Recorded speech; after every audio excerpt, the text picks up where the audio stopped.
There was rebellion for sure and resistance, but not in a like I never walked away, for 5 years or even 1 year. Uh,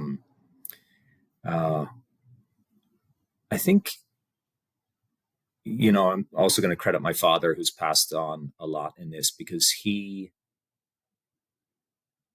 apparently I feel a tenderness when I just even say father. When he held me for the first time, he said that he felt this uh, incredible emptiness inside of me, and he um, he said that he felt this incredible sense of responsibility in that moment to fill that emptiness with the best Mm. that he could find. And so that was part of the education, but it was also part of his fathering and how he tried to father. Um, and so, he would come home and he would say, "I got you a birthday present," and the birthday present was sermons by Martin Luther King.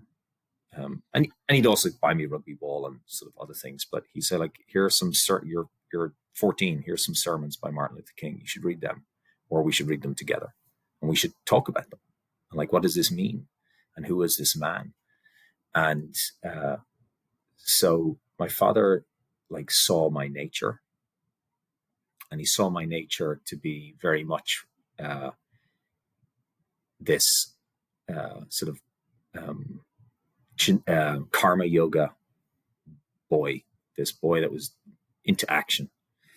And he said, okay, I'm gonna inspire him with these amazing teachings from around the world, but to my nature, to my personality. And he did that really skillfully. And so I think it wasn't even like desirable to turn away or to rebel, because I could feel like this is what lit me up.